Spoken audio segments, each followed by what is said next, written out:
Now, I do have the habit of talking about information security in my sleep. My wife says so.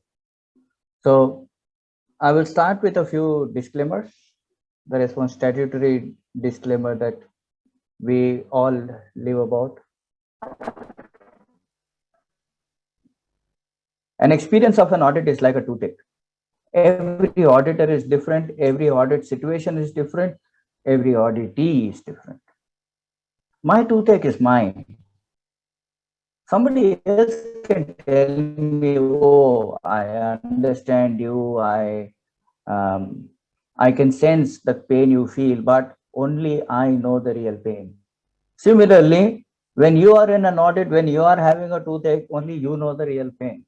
There are times when in the audit you have to take split-second decisions, and some of these decisions may not be accurate, may not be right, but we need to be able to, even if it is after the audit or on the evening after that particular day session, we need to be able to step back, retrospect, and then take a call whether a judgment we passed earlier in the day warrants the judgment, or should we need to be more objective about it.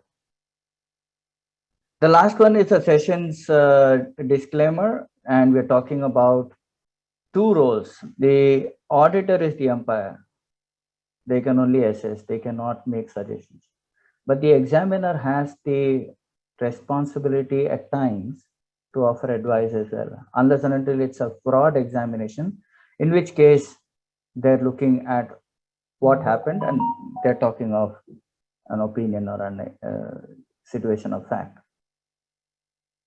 There are many more differences, and over the next maybe 1.5 hours, we'll be able to uncover some of them, not all of them. Then you have the objectivity and practicality. 4 and 5 are where the real crux of today's session is. So I'll briefly touch upon 1, 2, 3, but we'll spend more time on 4 and 5 as we move on. We are looking at about 20 odd slides. Hopefully we should be able to be done in about 90 minutes max. And then we should be able to settle in for some questions. I'll try to give more time to questions because that is where I have learned. That is where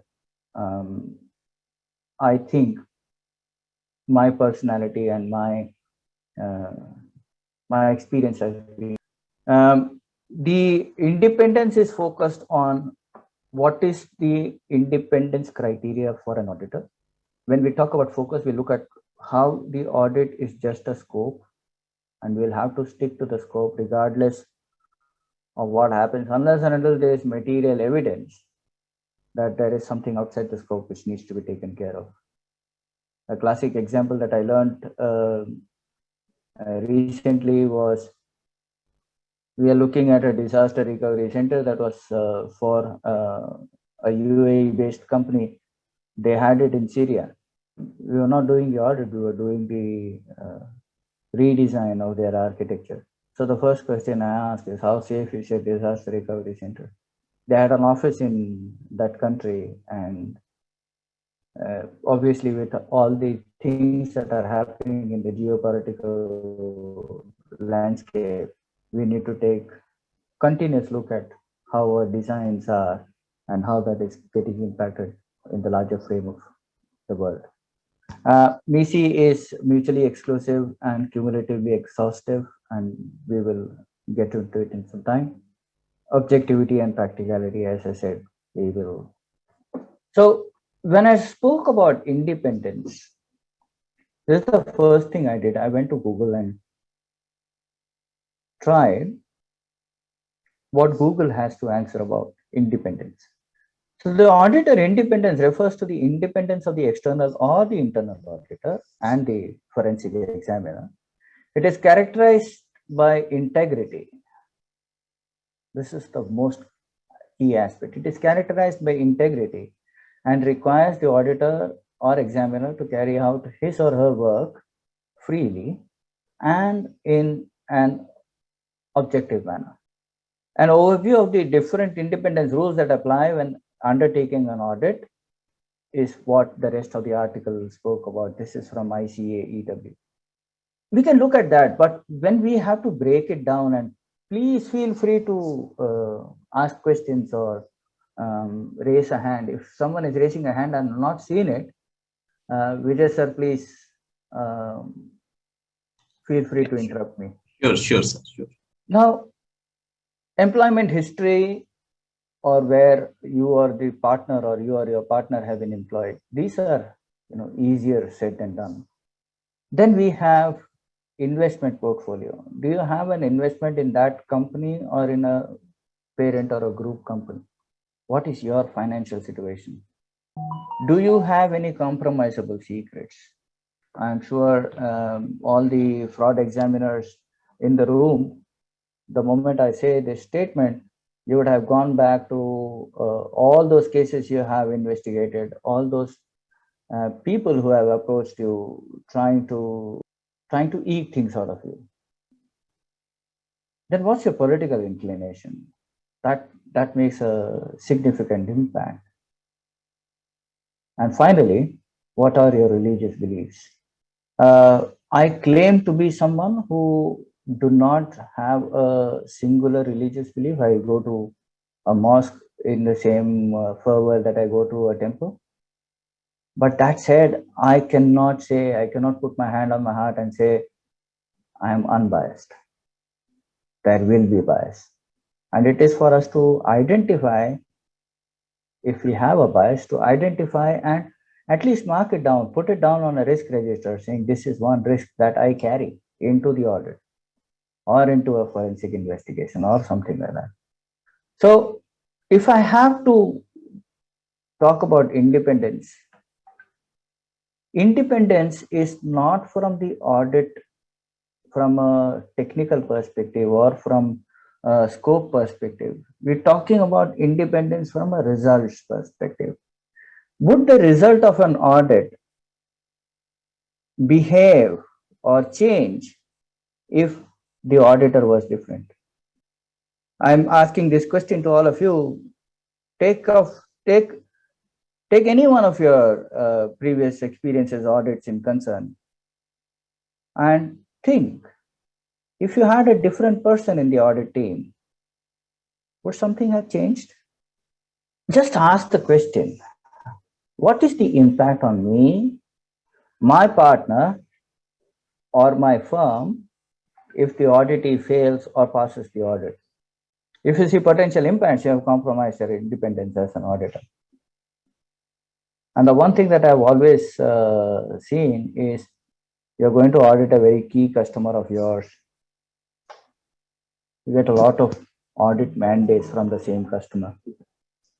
And if something does not go right and they fail the audit, you tend to lose audit days from not just that customer, but also from all the companies that falls under the same group or the same umbrella.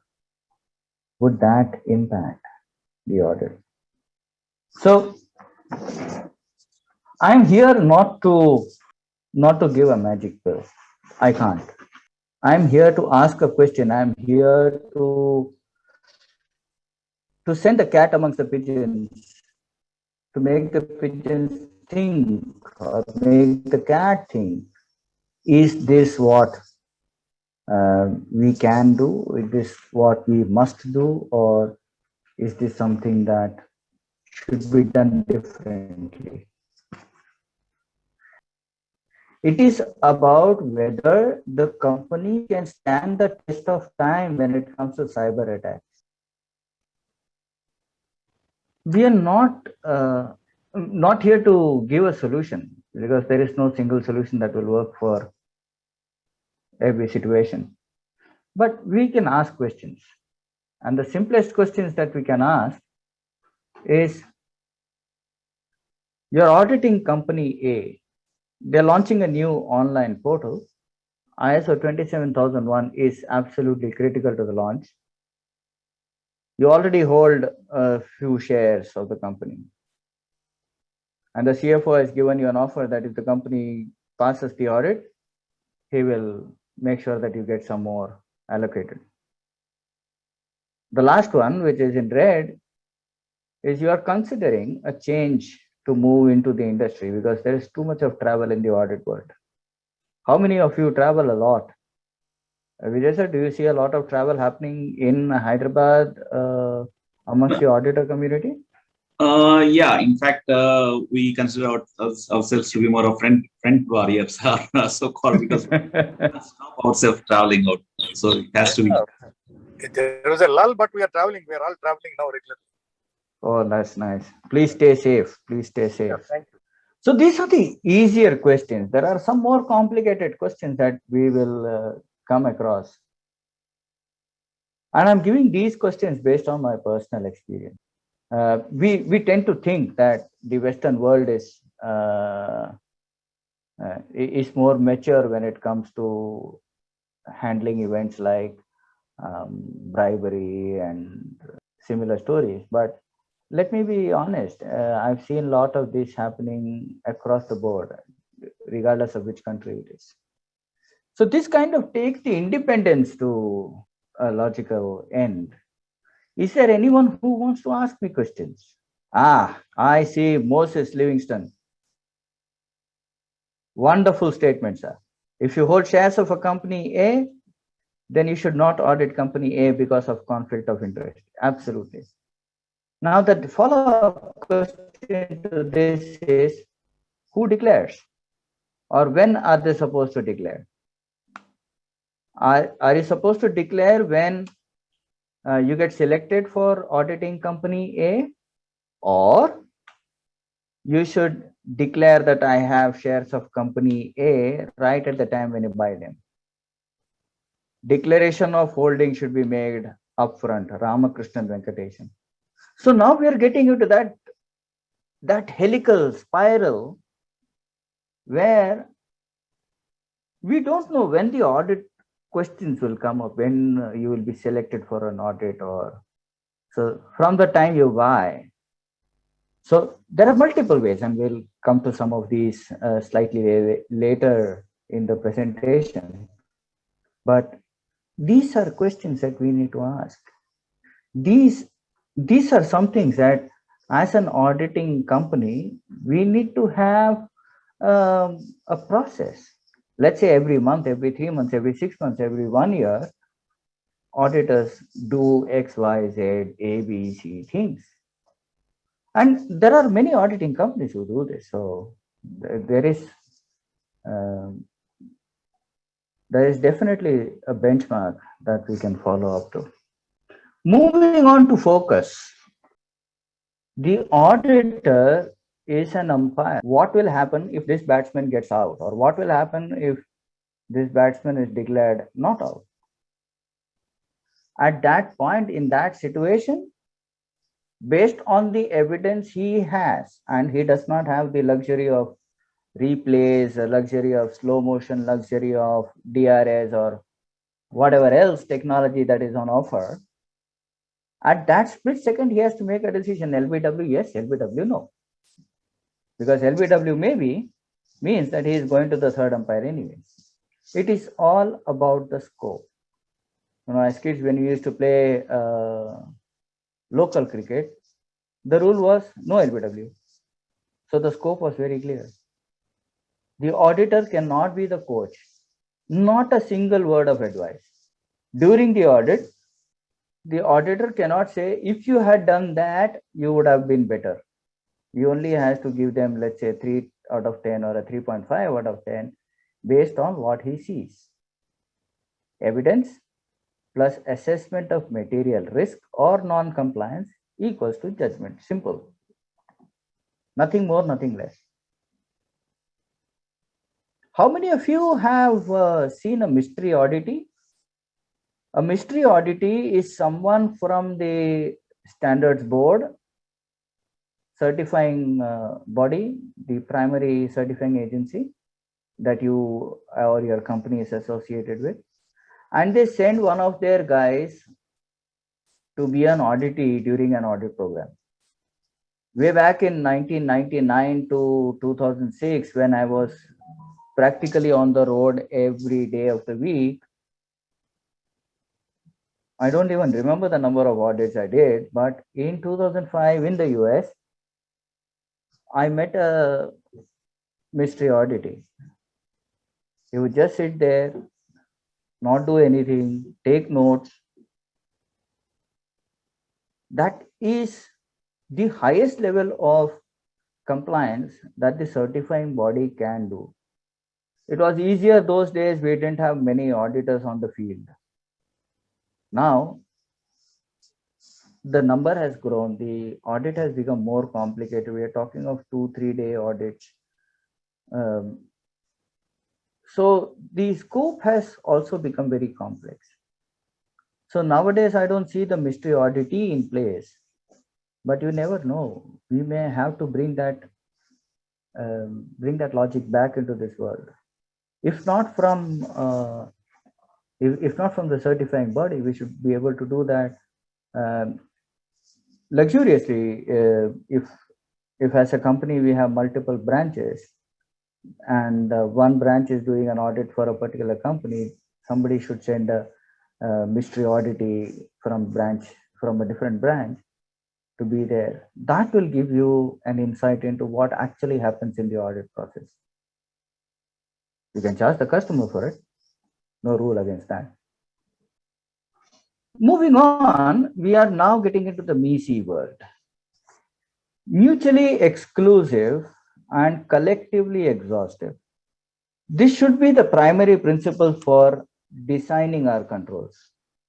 So the test of design should be based on MISI principle. A failure in one control should not reflect on a completely different control unless there is material evidence that the risk is enhanced or mitigated. We're talking of network access control. When we're talking of network access control, that particular control in itself should only talk about network access control. If that is a risk, highlight the risk. If that is a non-conformance, highlight the non-conformance, whether it is an observation, whether it's minor, major, whatever. But if you see something that is happening in a different control on a different day, you should not go back and edit the first response. For example, day 1, you did physical access control. Day 2, you did logical access control. Day 1 was clean, nothing happened. But day 2, you found somebody could be sitting in the lobby trying to access the guest Wi-Fi, get in, get a gate pass, and get inside physically. Fair enough. The process for physical control is being followed. The process has a loophole which is being exploited by network access control. That could get better. So I don't know how many companies use the visitor management system of late. In a highly confidential, I'm trying to rephrase the name of the organization. I'm not able to do that. In a highly confidential organization where access to the premises is a premium, they were using a visitor management system from an open source based company, and people would be able to log in from outside, create a visitor's pass, and go in and roam around.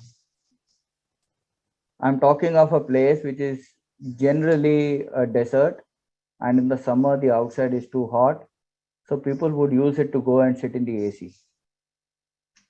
Benign, less material risk, but it was happening. Any one of you has experienced porous controls across multiple porous risk elements across multiple controls? So that's my next slide. I'm talking of examples. MISI is one area where it will be very difficult to pinpoint examples. The Syria thing in question was a MISI example. And how many people think that an audit is a profession, an audit is a career? Versus how many people think audit is an attitude? I have Rajneesh Dasari who has raised hands. It's a profession. Satyanarayana Murthy and Samuel Kandru is an Oh, lovely. I'm seeing split responses, which is good. Anyone who says it's an attitude are the kind of people who go home Probably look I at can their. add it as a characteristic if I can add. Yes, it is. It is. Attitude, a character, a personality. Jai Krishnan says vendor security member on client premises disabled automatic door lock to allow their members as and when they wished, risking physical security issue. Yes, this is a porous. So where would this? The question on VC is where would this be reflected? Would this be reflected in the control for physical access or in a different control altogether? Now we are getting into the crux, and this is where I want to put some time. This again, this is the first thing I do when I have to talk about something. I want to know what Google says about it. On this entire page, I just found one line which is important. Objectivity is a judgment based on an unbiased look at circumstances. I don't care where the fence is. I don't care how high a horse can jump the fence. If I see instances where horses have been jumping the fence, I will write it down that horses have been jumping the fence. I will not make a statement the fence is too low or the horses are too athletic. I will just make a statement horses are jumping fences. It is only based on the facts. So let's look at objectivity from a 3x3 framework. If I had 20 minutes only on this slide, I would rather do 20 minutes on this slide with everyone participating. So what is objectivity? So if you look at the audit process, that's the top line. We have samples. From the samples, we collect the evidences. Based on the evidences, we do our judgment. Now, each box in yellow, which comes under samples, they are different ways in which we can compromise objectivity in a particular audit scenario. So when we talk about samples, we are talking of selection of samples. And this selection of samples can come either from education or from experience. We have people who come from functional backgrounds, say bankers. They have experience on what can go wrong in a bank. Some of them may also be trained in IT, education based in IT. So their sample selection will be based on either their education or their experience, which is fair enough. We need something like that. But are we creating a prejudice? While we do the selection, are we creating a prejudice? And that prejudice can be twofold, one of two things. Do we want to unearth? That's a very common thing that auditors and examiners, particularly people who are common between the two, the common members between ISACA and ACFE here. Examiners look to unearth, auditors look to explore. And in that process, what we are losing is we are losing practicality. When we look at examples, I'll share something that I experienced way back in 2002, 2003. Now, similarly, when we look at evidences, there is a section of interpretation of evidences which happens based on education or experience. There, the object of prejudice is relevance. Is it relevant to this industry? Logical controls may not be relevant to the shipping industry. But if the logical controls is a primary interface to physical access controls, then their relevance is very important. Then we could have 9/11, 26 November, whatever, happen time and time again. If we compromise there, we are losing our objectivity. It's a very fine line that we'll have to walk on. Auditors, examiners, everyone have to walk on that fine line to say how much is too much and how short of too much is too little. After how much is too much, E- we have a question from Samuel. After how much is too much, I said how short of too much is too little. So whether I go in the what is lost line, whether I go from left to right, or in the judgment line, whether I go from top to bottom, at the end of the day, the audit, the auditor, and the auditing firm has a risk of losing integrity because any one of those 9 boxes had problems. This is the only message I have. If I have to give just one message today, that one message is loss of objectivity, loss of practicality, loss of integrity are all the same.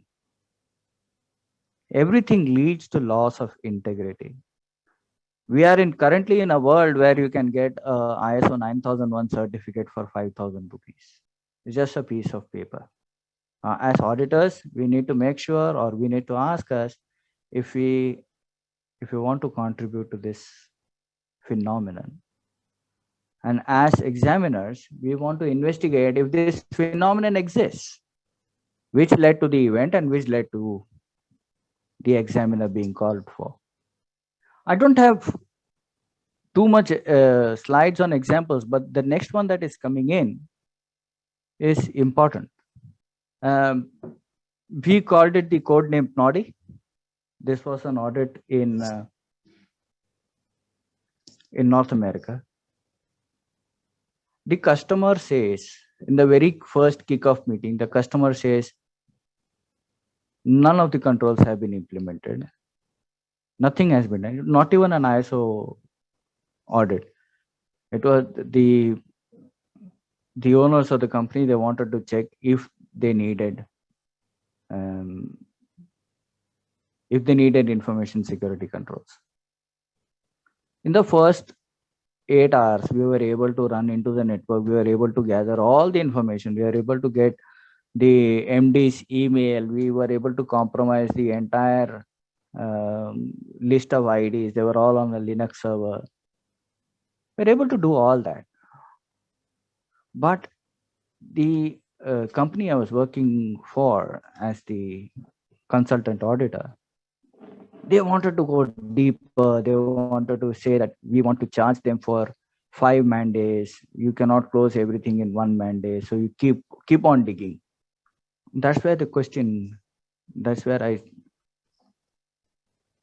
took a call. The question is, are we checking if the organization has done its due diligence in a normal course of manner to protect against weaknesses or vulnerabilities or threats and threat actors following the ISMS protocol? Or are we interested in shooting the person till they dies? Pawan Kumar, thank you for your question. The objectivity of an auditor is collecting samples, doing this control assessment, and sharing his or her judgment. Or you see something more to an auditor? Your comments. How many of you believe that the audit profession is something that is best done by CAs? Because they have been doing audits for ages. They understand audits in and out. When the auditor signs on the report, that sign has to be in his or her blood. To say, I have done everything important, everything necessary, everything relevant to the scope and the standard, and I have found evidences which either show that they are conformant or they are non-conformant. But at the end of the day, in my opinion, at the time of doing the audit, with all those caveats and disclaimers in place, The auditor is saying the company is susceptible to a fraud or the company is not susceptible to a fraud. That is the responsibility of the auditor. Pawan Kumar, what are the basic audit ethics we need to have as an auditor? We will look into it in just 2-3 slides. That's coming up. Auditing is policing and parenting. Unless we are talking of internal audit, no. Not parenting, definitely. We are auditors. If I just look at auditors, we are the ones who correct examination papers. We look at the answer sheet. We know what the question is. We know what the right answer to the question is. We assess whether the answer which is written in the sheet is good, better, or worse than the ideal answer. And we just give marks to that. That's my view. I could be wrong. And if I'm wrong, this is not the first time. I'm seeing a lot of feedback coming in from the audience, which is what I like, which is what I thrive on. Auditing is in fact fact finding, yes, and compliance improvement to help the organization. The improvement is something that the organization has to build in themselves, not the auditor. It's not the job of the auditor to build in improvement. The auditor will say that January 2021 you are like this. When I come back in July 2021, he will do an assessment on July 2021. It is for the organization to go from 3.5 to 3.7 or even 4 if they feel like. So the improvement is the organization's responsibility, not the auditor's. The auditor has to ensure that he is using the same scale to measure. He cannot change the scale midway. Manoj Karkhane, so management is looking for many times improvement or suggestions from the auditors. During the audit process, cannot give suggestions, not even consulting. It is during the closure statement that they can say that some controls can be improved, but he cannot say how they can be improved, or he cannot say what needs to be done to improve the audit, to improve the implementation of controls. He can say your network security controls are weak. You may think of implementing network policy enforcement technologies. Now that could be a web application firewall, that could be a firewall, that could be anything else. What it is the company's prerogative. How do you evaluate that organization has performed due diligence? Nice. TM Ahmed, very nice question. Everything is in the evidence. Can auditor say what is the reasonable standard to the client? No. Maybe as part of a pre-audit engagement or as part of the kickoff statement, but not as part of the audit process. If ever there is a mystery auditee in the room and the auditor makes one comment on what can be improved, the auditor can lose license.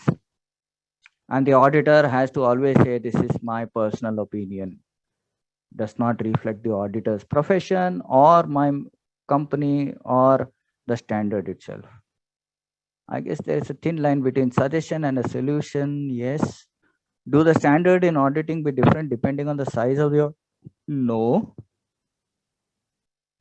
The implementation control, the control implemented can be different, and will have to be weighed in as the auditor. I'm seeing a lot of audit questions. I'm not seeing a lot of investigation examiner questions. Let me give something as an investigator examiner. The IRAP is a standard that's commonly followed in Australia. And after a fiasco, we were invited to do the IRAP assessment audit. In the audit team, I was selected. I am not an IRAP certified assessor, but I was selected because I was independent. And I had never worked for that customer before, and there were quite a few registered assessors who had prior experience of either working in a technology position or in a auditor's position in the past. And the IRAP statement says no assessor can assess an auditee more than 2 times in a 5-year period. So that's how I got the assignment and I went in. The objective of the auditee was very simple. There was a fiasco. They had put all the necessary carpets, furniture, everything on top of that fiasco. They had buried it down, and they wanted an IRAP successful audit so that they could roll out the program. The program was reasonably valuable to the entire government of Australia. I will not say what the program was or who the auditee was.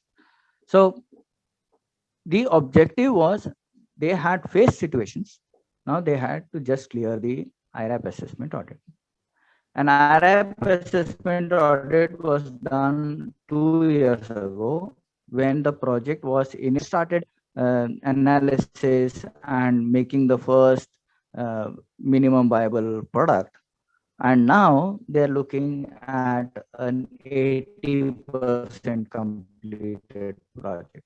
Some more to go and some more to be done by the audit again. Every time you ask a question, they will say, this is the answer. And the same answer was approved in the last audit. When you hear that 5 times or 10 times, you suddenly start questioning what the previous audit was, because the situation was extremely horrible from a security control standpoint. And this was, because we were mandated by the auditee, by the parent company, and the auditee was the technology service provider. Technically, this was a second party audit. And our customer, the final data custodian, while it is their accountability, we saw none of that accountability getting exercised in 2 years. So they had given a free hand to the technology team. So while we were doing the audit on the technology services company, our report considered chapters where we held the customer or the parent company also accountable, responsible. We had to do it because at the end of the day, the data belongs to the system. So it can get complex, and this world of auditing could get complex. So we had 2 different audits running at the same time. We were doing the audits of the controls, and there was another team, a gentleman by the name Simon Smith and his team. They were doing the fraud examination. So their mandate was something like 3 months. Our mandate was like 6-7 days.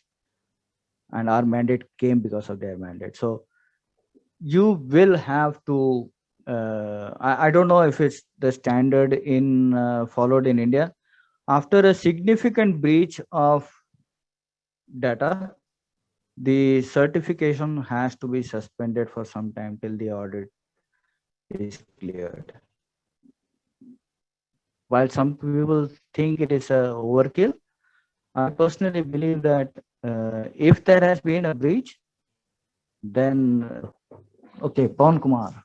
Few standards say should, shall in controls objective, and few define controls must be implemented. How to balance this in various industries and organizations nowadays, etc. They have their own BFSI wings. Yes. How the auditor needs to be ready in the world of changing technologies. The definition of should, shall, could, can, will, must is spelled out very clearly at their hand. Carry a small placard, a speaker note cardboard, where I would scribble down my notes on what is should and what is shall. So having that definition according to the standard is very important. Not my own definition, not your own definition. What is the definition according to the standard? Um, how to balance this in various industries, that comes from experience. Again, nowadays from in a manufacturing or pharma, etc., they have their own BFSI wings. Yes, what is the scope? The answer to this is a scope. So for example, you're doing a PCI DSS audit on the Amazon store. The Amazon store sends payments. That's outsourced to them. So check what's the scope. And if you think that the scope needs to be included where the Amazon payments PCI DSS have to be included in it, include it. But make sure that the scope is clear enough to be able to identify any material gap in a PCI DSS requirement. Our objective is clear. PCI DSS has to be, and for the amount of transaction Amazon does, they must be checked inside out. We see a few more questions coming from the audience, and we will continue to see that. And there are some questions that we need to explore. And Shastri sir would be the right person to give answers in this statement. The first one, what is the security classification for an auditor? Let's say you're working for government of Chhattisgarh, and a particular section requires a higher security classification, and you get told that you cannot audit it because you are not approved for that area. That's a clear loss of objectivity. You are getting someone to audit someone who is much senior, much more classified, and then the auditor is getting blocked because they don't have access to the data.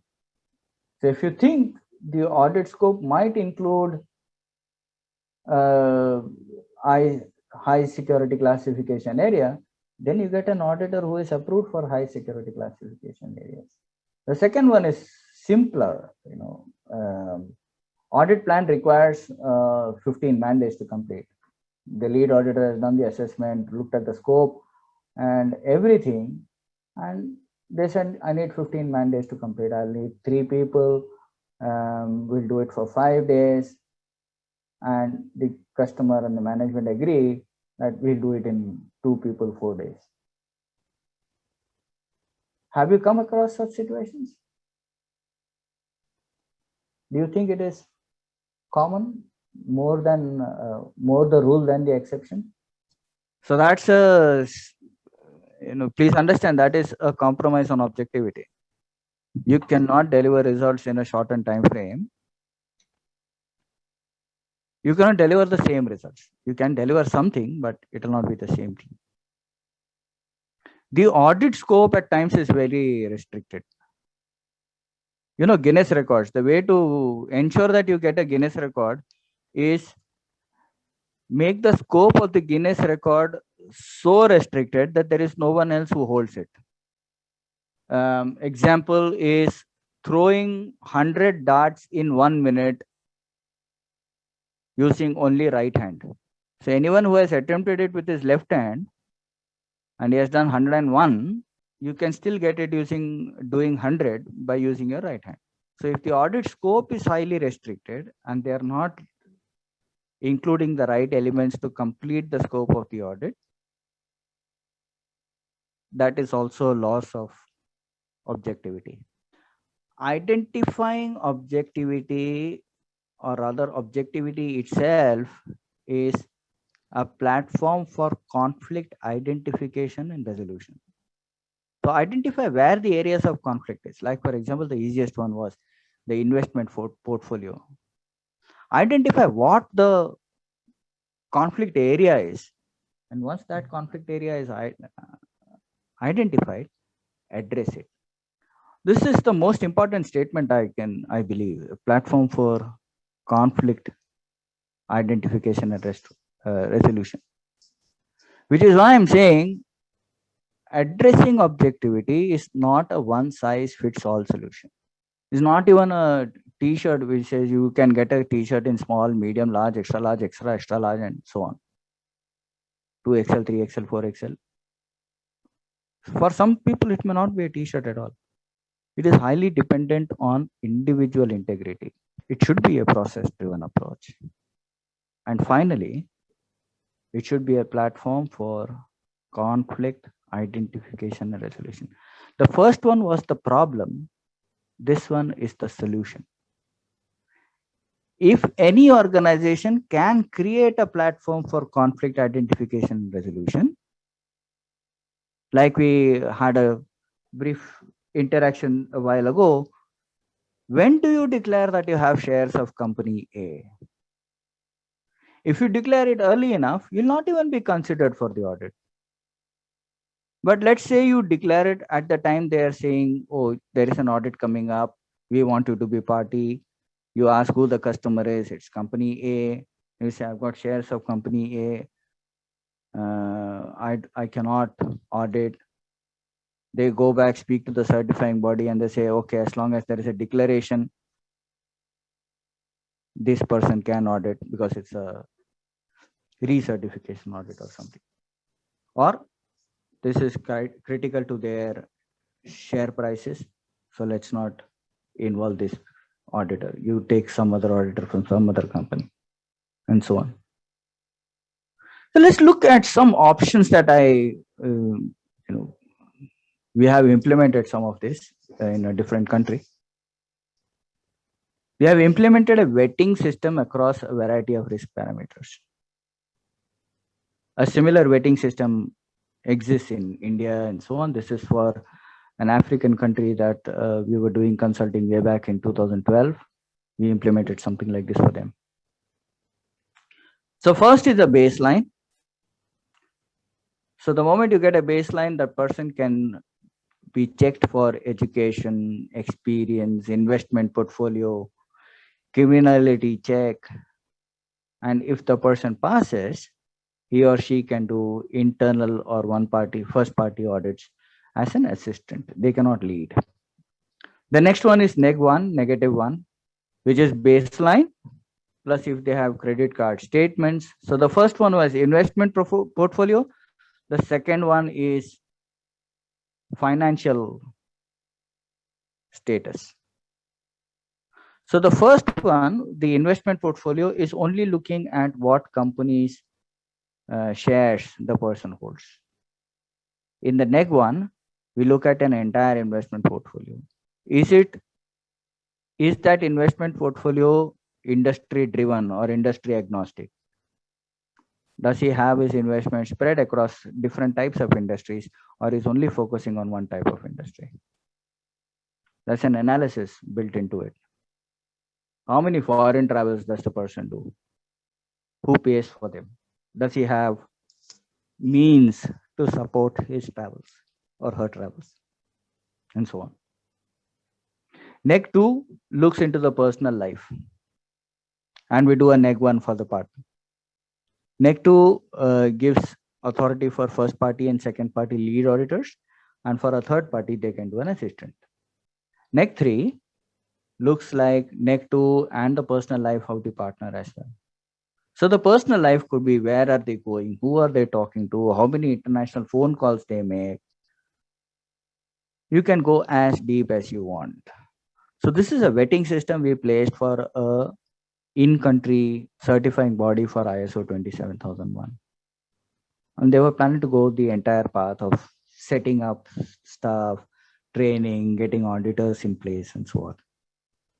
So this is one option that we can think of. You can implement a part of this for your organization, have some of your people go through the vetting process.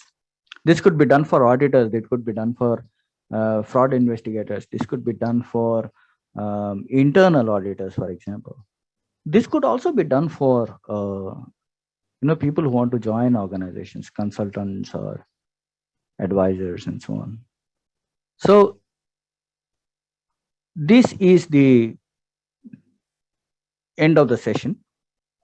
I know for a fact that like I was a kid, I used to wait for the end to come before a movie is declared to be ended. We are not to that point, but yes. So open for questions, Vijay sir. Yes, sir. Yes, sir. Sure. So participants, kindly post your questions. If someone want to speak, kindly raise your hand so that I can unmute you, so that you can directly speak with the speaker. There is a question from your Guruji, Krishna Sastry sir. Organization Okay, ethics. organization ethics are more important or individual ethics? For an auditor, individual ethics are more important according to me, because an organization ethics may or may not change depending on what kind of organization he is working for. But an individual ethics is important at this point. For example, let's take the case of declaring your investment portfolio. Now, there are a lot of people, I don't know if it is common, there are a lot of people who do short-term trading. They invest in a company for maybe a few months and they liquidate the shares. Informing that personally I had invested, I don't have as much shares, I had 20,000 shares, now I have 5,000 shares, or presenting the entire chain of history from an investment perspective is the individual's ethic. The individual can say, I have 5,000 shares, and he would not be completely wrong. But ethically, he should say, I had 20,000, I sold off 15,000 3 weeks ago, now I have 5,000. So that's the individual ethics. The organization ethics will then decide whether the person needs to be selected for.